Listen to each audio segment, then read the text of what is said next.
Welcome to Chaotic Riffs TV. My name is Jason J. Rock Houston, and our guest today is multi-instrumentalist and singer and songwriter Alan D Griffith. Welcome to the show, Alan. How are you doing? Good. Thanks for having me, Jason. How are you today? So let's get, that's a great place to start. Multi-instrumentalist. I love talking to people like that because it means you can do more than one thing. I mean, do you have a primary instrument, the one that you started out with that's kind of the one you go to? Yeah, I started out playing drums, so I was a drummer for a really long time, probably 15 years. Okay. And I'd always picked up guitar out of necessity because it's like drums, it wasn't filling the whole gap. So it was like it wasn't connecting to my emotion. So I'm like, well, I need to add some more stuff. And here's an interesting question. A lot. It's interesting because a lot of famous singers like Janie Lane, the late great Janie Lane from Warrant, Steven Yeah. Tyler from Aerosmith. A lot of great frontmen start out as a drummer, which Yeah. is kind of unique when you think about it because these are guys that made a name fronting the band and the front and center, and a drummer's kind of in the back of the stage. So Yeah. it's interesting that you fall in that category because you have kind of both perspectives, I would imagine. Yeah, I think it's helpful with drummers too because I know what they have to go through at shows and packing gear and just being in the back and seeing what's going on. Sometimes you notice things that other people don't notice when you're on stage too. So it's like, Yeah, and here's another thing I want to ask you. Being a multi-instrumentalist, obviously you're a singer and a songwriter, mhm. and the typical approach to songwriting is a guitar typically, but being that you're a multi-instrumentalist, do you often write from a drummer's perspective as well? That's a great question. A lot of times everything comes together at one time. Uh, So I think it's mostly rhythm based. I think that's how it starts. But then I would say the guitar and drums come together first for yeah, me. They're kind of one of the same. They're percussive, whatever's happening there. It starts with percussion. It still yeah. does. Because most musicians I talk to, they tell me typically when you go in to record, typically the drums are the first thing you record. Yeah. Kind of the foundation for everything, as they say. Yeah, definitely. Normally, what I do is like my process will be I'll have the guitar riff and I'll have the drums in my head, and then I'll lay it down either in the studio or at home, and then I'll some other pieces may fall into place. The bass guitar, I might find a new, even a melody on bass or something. I'm like, oh, that's interesting. Um, but when I go in the studio, I'll always track drums first. Okay, yeah. And how old were you when you first started getting into writing your own songs and singing? Probably I got my first drum set when I was in fourth grade, and I think I started really probably about sixth grade was when I started writing songs on guitar. I can't say they were super meaningful songs, but it was really where I was starting to emote with it. Mm. It's like I had an acoustic, and I'm in really low tuning now, and it's because I like the way it feels. It's not really the way it sounds. I do like the way it sounds, but it's like I like to feel it. And that started when I had an acoustic guitar when I was young. I would have it against my body, and I would start connecting with my emotions that way when I was young. So it was So nice when you for were coming emotion. up and you were first getting into learning all these different instruments and playing music, um, did you take the typical route and were you in bands or were you always like kind of just making recordings on your own? I had a band through high school, and really in middle school too. We were just doing covers and things. We'd do like Metallica covers or, whatever was in that time and take over school dances. And Yeah. I can't say it was awesome for everybody, but having a metal show at a school dance.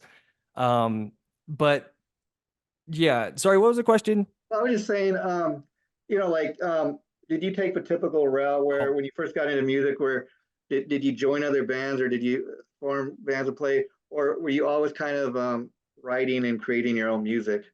right. Yeah. So it was always like I generally was always writing the music. But I did have the high school band. And I was in marching band and things like that, which I got, you know, Also with the I- drumming, right? And yeah, there's no shame in that. And I want to tell people, I'm not a musician, but I'm a music lover, and that's why I have respect for anybody that can play a guitar, can beat the drums, can do something. Because being a guy that's not a musician, how I wish I had the gift to do that, you know? And Yeah. so first of all, it takes a certain level of confidence to put your music out there, get up on stage and do that, Yeah. because until you do it the first time, you don't know how the audience is going to react. You may get, or you may get booed, you know, you just don't know. Yeah. And then and I think there's nothing wrong, let's be honest, with doing covers, because it's a great way to get started, you know, playing shows and doing music, Yeah. because again, a guy that can't do that, I mean, how I wish I could get up and even just play a chord of Inner Sandman, if you know what I mean. Yeah. But it's a great way to learn, because before you can, I think, start really creating your own music, you've got to learn the concepts, you know? Absolutely. And find what it means to you, you know? So my question to you would be, if you picked up a guitar and you could play whatever you wanted, would you rather write a song or would you rather play somebody else's song? I mean, I'm with you there. I would, and for so many obvious reasons. I mean, let's be honest. Songwriting is where the money is, you know, Yeah. and if you're playing somebody, I mean, that's the thing, that used to be the way people would make it in the business. You know, Quiet Right's a great example of that. You know, go and cover a couple of Slade songs. And I interviewed Frankie Vanelli about that. He's telling me, you know, we had a big hit with "Come On, Feel the Noise," and we did Yeah. "We're All Crazy Now." And he's like, he says the thing with that, he goes, it was kind of an even payoff, because Quiet Riot got the fame, and Slade, rightfully so, got the money for those big hits Yeah. they had. And it kind of came an interesting time in Slade's career, kind of at the end of their career. But you know what I mean? Totally. Yeah, Yeah. yeah. And so let's talk about you now, Alan, as far as some of your influences. Because Hmm. listening to Changing the Design, here's an interesting thing. They're not that obvious. I mean, typically when I'm listening to some, for I think anybody, you try to think, what does this remind me of? I think the best compliment I can give you in hearing just the single so far is, I can't sit here and tell people it sounds like Metallica, it sounds like Motley Crue, whatever. It's got a unique sound, unique in the sense that it doesn't sound like anything. You've got your Yeah. own fresh original sound. And again, I'm just basing this on the one Sure. song, but the other thing I can tell you about that is I was so impressed with the song and the lyric video that it's kind of like, wow, I can't wait to see what comes next. You know, it kind Oh, of left thank me you. hanging, if you will, in a good way. That's awesome. Thank you. That's really awesome. Yeah. So, like when you write like a song like that, do the lyrics come first? The music inspire the lyrics? What's your approach typically? Yeah. So I approach everything very much as an artist. So it's like wherever the emotion is where I go. So with that one, let's see, I started out with the beginning guitar riff. That one, Heartstring Sympathy. That's the one we're talking about. Yeah. yeah, Heartstring Symphony, yeah. So that one, the beginning guitar riff was at the rehearsal space. I was just about to leave practice and I was like, just diddle with some sounds. And then I did that and I'm like, oh, that for some reason it took me to a place. But then I have a connection when the snow starts falling, right? Yeah. Yeah. Yeah. And I'm like, oh, I was listening to that, but then the synths came into my head first. So it was Yeah. like I had a piano. I was like, da, da, da, da, da, da. And then the guitar riff came on top of that part. And then I was like, you know what? This needs to be slow. Yeah. This needs to breathe. I see what I'm doing here.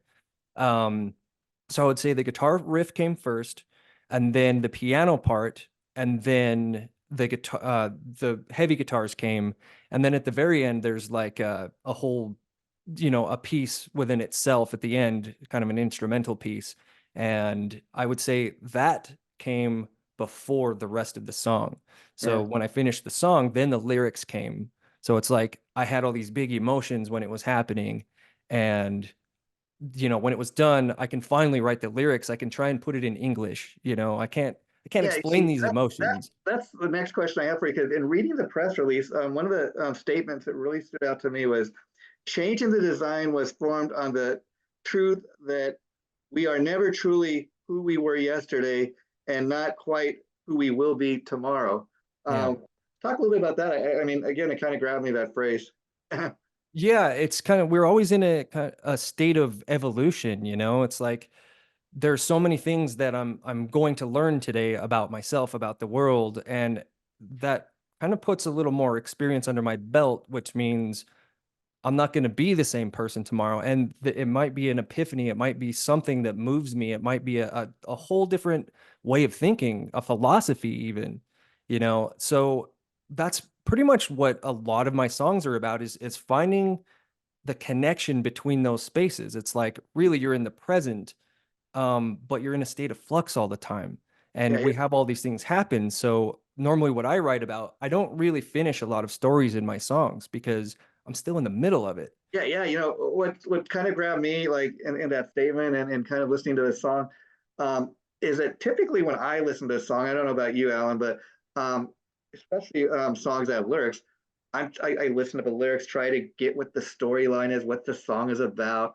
Yeah, Uh, Whereas like listening to Heartstring Symphony, um, I couldn't really maybe even to be honest, I couldn't even really pick up what the story was. Not that it was even sure. important. It Yep. kind of like more like when I listened to a Steve Vai album or a Joe Satriani, where instrumental music typically, to me, it doesn't have words. So even though it seems like a lot of that stuff is based more on emotions Hmm. than telling the story, which I think, even though your song has lyrics, it kind of is along those same lines. It's more about maybe your music is created not so much from a storyteller's point of view, but more just what you're feeling as you're 100%. yeah Yeah, you picked it up correctly. And really the words of the song is like I'm trying to really find, it's hard to say where emotions come you know what's from. interesting is it's kind of almost like, and I can't believe I'm saying this because I'm a big fan of songs that got lyrics. It's almost like in listening to this stuff that the lyrics are almost kind of, I'm not trying to be insulting, almost kind of secondary. It's just Yeah. you pay more attention to the music. Yeah. Well, and that's kind of the thing is I didn't want the lyrics, I didn't want it to get in the way Yeah, of the collective effort. And that's like the whole album, you know, there are a lot of different pieces and some sure. are have a little more vocal Harmony. headway and Yeah. but I don't like things getting in the way of the full thing because it's like a whole book, you know. I don't Yeah, want because anything typically as a shining. songwriter, you often might have a fan come up to you and tell you based on their own life Yeah. story, this is what this song means to me, or this is what I Yeah. got out of it. And you may be thinking to yourself, I don't want to ruin it for this guy, but that's not what I wrote it about. Yeah. But then as a songwriter too, it's got to be kind of a strange, wonderful feeling. Somebody comes up to you, first of all, tells you how much I enjoy the song. Mhm. Secondly, this is what the song means to me. And again, something that you didn't even write the song about, but they got something out of it Yeah. different, and you're like, boy, I can't believe somebody got, hey, that's their experience. Great. Yeah. I think Yeah, that's the coolest thing about art and music in general is that's the beautiful thing is like I can only say so much and lead people to a certain direction and I don't really feel like the way I feel about the music and the way I feel when I'm creating it, it's really hard to articulate. And I'm like, I don't really know if anybody's going to feel that way. But the beautiful thing is somebody else's take might mean as much to me as when I was writing it because I do care. I care about what they're going through. I care and I about, guess in a strange kind of way, it's almost like you don't really care what their experience is in the sense that as long as they have an experience. 100% Yeah, a good and experience. well, that's what I mean. Yeah. I guess because again, as a songwriter, you must get people coming up to you all the time telling you how much they love your music, and that's great to hear. But then it's all about interpretation. Like Yeah. to hear what somebody else's interpretation of your song, that's got to be kind of like an incredible feeling. Wow. I love that. I Yeah. love hearing, you know, what's funny too is when people don't understand you know, I do my best Yeah. to have the best diction when I'm singing and Yeah. um but some people they don't hear the words right and they form sentences that completely make sense that aren't what I said. And they're like, "Oh, you I said agree. this? I Well, thought you said this." And I'm like, yeah, "It was still as meaningful to them." And I'm like, that's that's the amazing beautiful. too." That's the beautiful part of these lyric videos now that people are making, like with Heart String Simply, Yeah. that the words are actually up on the screen, and I think Yeah. it does kind of when people are watching the screen, it gives it more depth, gives it more meaning. You're paying more attention, hopefully, than Yeah. a typical music video, you know?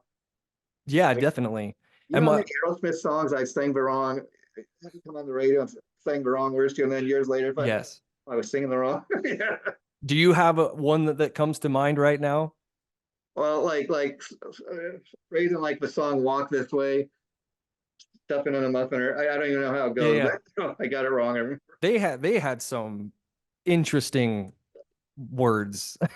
We'll See, just say that. I've heard him talk about his songwriting. He kind of does what is called kind of sketch. You know, he'll throw a Yep. line out there and see what rhymes. Yep.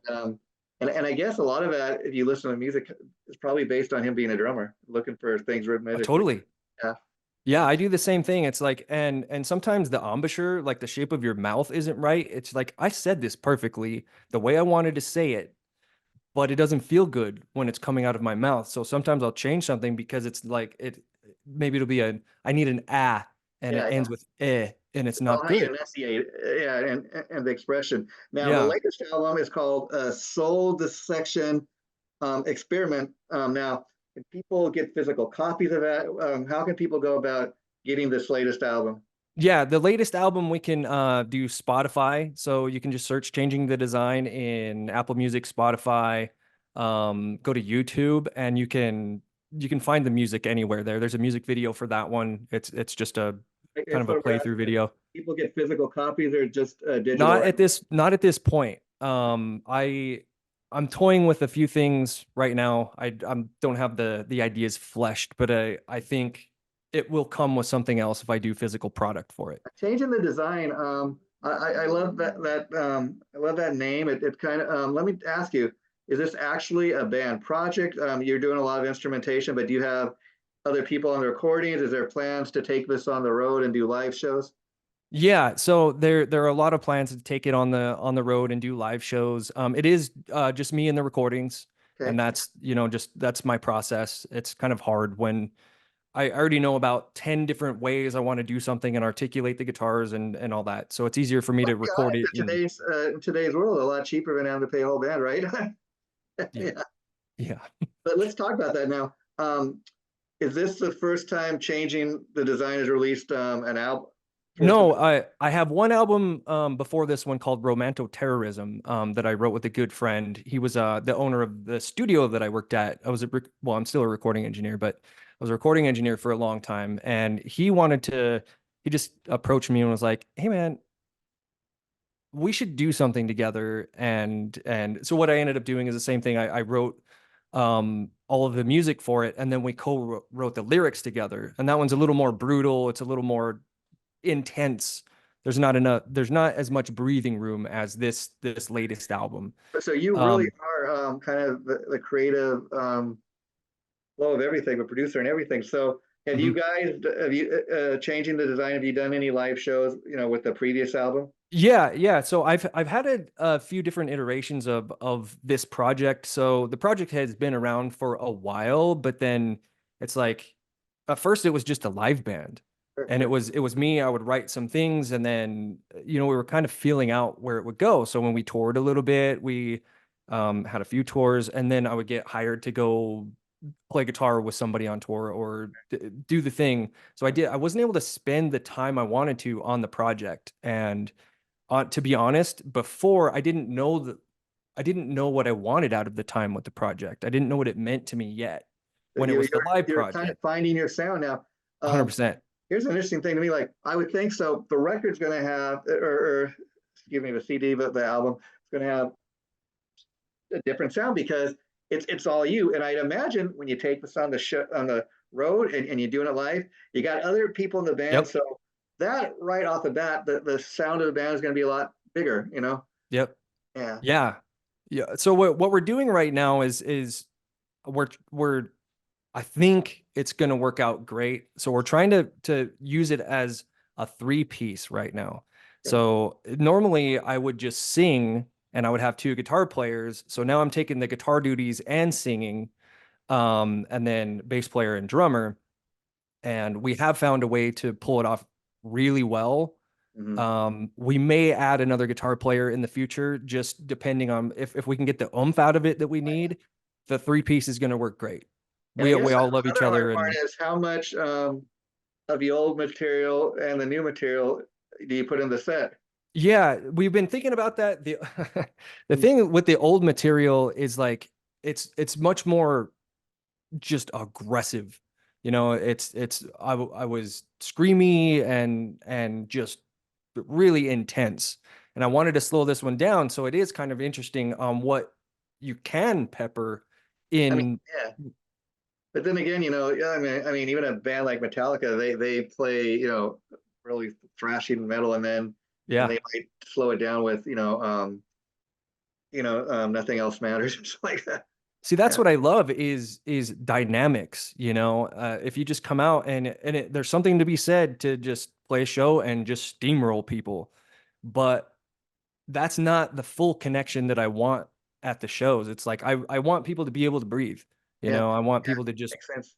You got think to finish the and show out. And now, I would think another beautiful thing about a project like this, changing the design, is that like maybe when it comes time to do the next album, do you think it necessarily has to sound like this album, or do you think you could stretch a little? I mean, it could kind of be no. whatever your mood is at that point, right? Yep. Yeah, yeah. That's kind of the point is like I don't want to be, and that's the part of art anyways, is if you just get locked into a thing, you're not making art anymore. You're just redoing something you've already done. That's a beautiful thing to me about a project like this. They're kind of, it's not the typical band where it's got those rules and we got to stay inside the said Yep. box. Yep. Yeah, Yeah. exactly. I like to have the freedom to if I want to add some weird Middle Eastern instrument or if I want to add just some element of beauty in a really heavy song or the opposite, something really deep and heavy in a light song,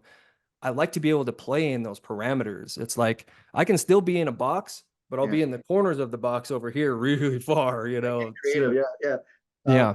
And when you guys go on the road, I was curious, since you're the one that plays everything on the record, Mhm. uh, how much of it is you telling the other guys how to play the stuff? Like, hey, I wrote this song, this is how I want it played, or do you kind of let them do their thing, No, it depends on who it is. So when somebody understands the song? the kind of the concept of the song, Mhm. they have all the freedom they want. You know, they know where the changes are, they know where these things are, and obviously we have to rehearse because there are hits that we all have together. There are things, but yeah, have fun. You And know, be that must kind of be hard to let that go. Like, hey, I wrote this stuff, I yeah, want it to sound a yeah. certain way. Yeah. And it's, you know, I get really meticulous when it comes to like the engineering side and production side. It's like on this album, I added one bass drum to a piece Wow. and I was like, okay, it's not vibing. It was just a beat. And the song was almost done. And I finally got that bass drum where it was. And I Yeah. ended up changing all of the guitars, all of the bass, all of the synthesizers because of that one beat. I changed the whole everything. I rewrote the song because I added one kick. Yeah, some of my most favorite musicians or drummers. I mean, like I'll throw some out for like Albert Bouchard, the original drummer from Blue Oyster Cult. He Yeah.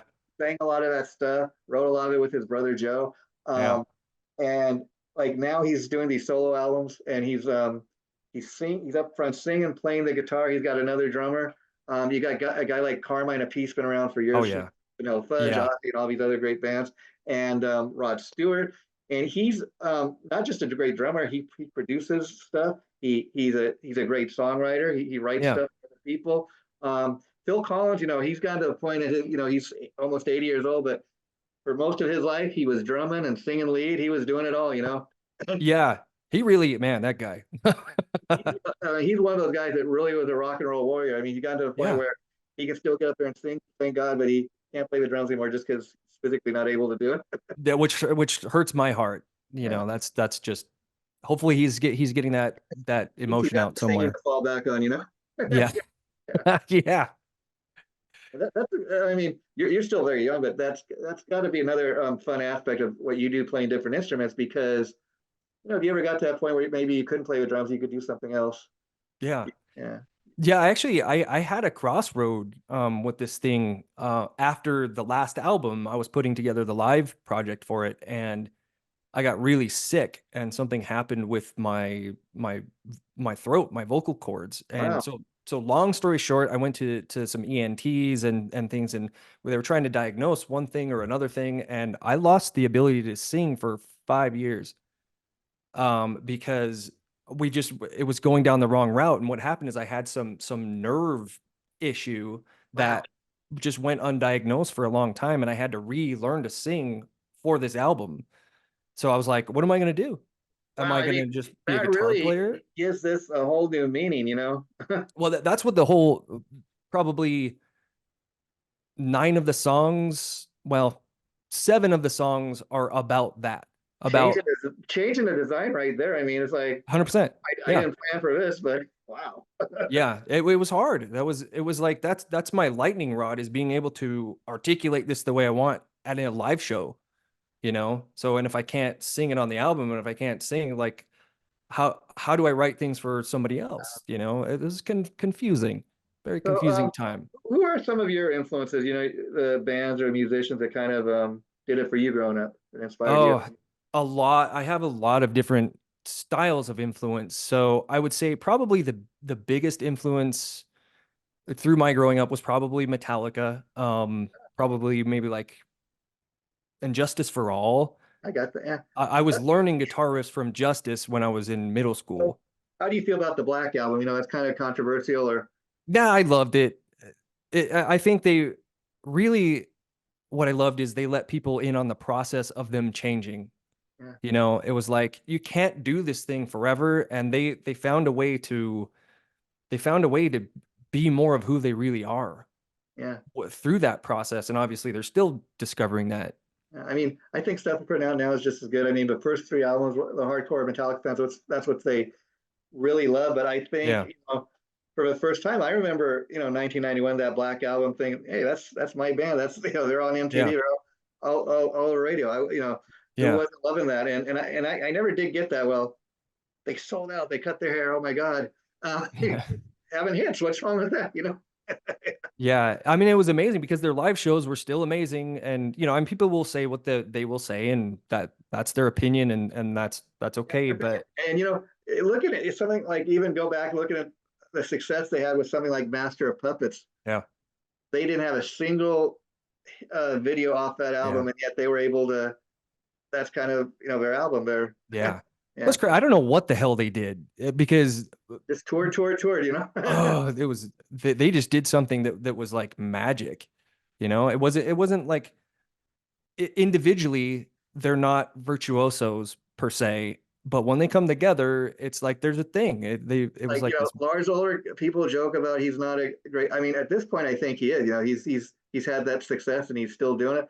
But I've Yeah. heard even James Hetfield talk over years about, you know, he was a lousy drummer when I first met him. You know, he had like uh, one kick drum, but he's like, I Yeah. got with him because he had the connections, and Yeah. and Yeah. I wanted to make it. You know, Yeah. And sometimes it is important to just have a guy with a role, you know, and yet and he people still laugh is at that that. guy. And I'm like, you know what?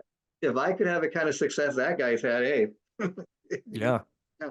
But Yeah. And I wonder how James, because James was very articulate with his right hand, and, you know, I do wonder how they dealt with it earlier on with fluctuating timing. And, you know, Lars's timing is still pretty, yeah. you know, back and forth, but I wonder how they dealt with that earlier on. I even heard people when they talk about James Hetfield, not just his singing and songwriting, but they bring up the fact that he's a killer rhythm guitar player, one of the Oh yeah. best. Yeah. And Smoking right hand. Malcolm Young, the late great Malcolm Young from, you know, AC/DC, I Yeah. think he was one of those guys too, because I mean, he was like the background sound of AC/DC, you know, all those Yeah. stuff. I mean, always there. And they had the steamroller effect at their shows. It was like, it just never stopped. It was like this force. As AC/DC, you know, they're a unique band because they play that simple kind of what sounds like simple three chord yeah. songs, and a lot of them sounds the same, but it works for them. And like the last album they put out a couple years ago was after Malcolm Young died. He wrote a lot of those riffs, although he doesn't play any of the riffs. His nephew does, but it's weird. You know, it's almost like you can hear him playing those riffs. Just Yeah. That's it has nothing amazing. to do with the writing, which is just, I don't know what it is. Yeah. That sound's still there. Well, it's like it seems simplistic what they were doing, but it's really hard to get that right. And You if it know, it's worked, like, if it's worked all these years, why would you, as they say, why would you fix it? yeah, yeah, unless they're trying to explore the pieces of the box, which their fans would not like. Yeah. You know, you know, Well, so typically when you put a single out like this, do you kind of release a song at a time? You know, that's kind of a modern way of doing it, or I'm doing it backwards. I'm feeling this situation out because there's a whole album out right now, yeah. and I'm trying to release the singles after that. I like that. Um, I mean, that's kind of old school way, but I'm an old yeah, school guy myself. I love these kids today. I tell you, I miss going in a record store, you know, and picking up actual physical product and looking at the beautiful yeah, artwork and reading yeah, the liner notes. People, I think, are missing that experience, and I think even with music like you're making, Alan, I think you know you could really come up with some creative like you know graphics and art and to go with the music, you know. yeah, definitely. And that's when I was doing the lyric video for this one, the lyric video is very specific Yeah, in certain ways of telling the story of the song. Not that anyone will know without me guiding you yeah, yeah. one piece after one piece, but it's all there. And then Wow. it's kind of a deep, it's, you know, I spent a lot of time on it actually. Um, and Looks like you I'll did. Yeah. probably put a video out explaining what is what. Yeah. But yeah, it's Well, I Alan, have I some really other, enjoyed talking to you today and getting to know you. This interview, like I said, will be going up sometime next week. I'll let your publicist know, and you're free to share it and let everybody know. And let's keep in touch and do this again. Definitely, I really enjoyed the song, and I want to hear some more of what you do. So let's definitely keep in touch. And just final question for the day is, where can people find you online? you can go to changingthedesign.com, or you can go to Facebook/changing the design. You can go to Instagram. It's at changing the design. If you type in changing the design, you'll find it. I'll find it. Yeah. Thank you, Okay, great, Jason. Alan. You take care, my friend, and Yeah, you too. we'll be talking to you. Okay, bye Thanks bye. for the chat. Anytime. Bye bye.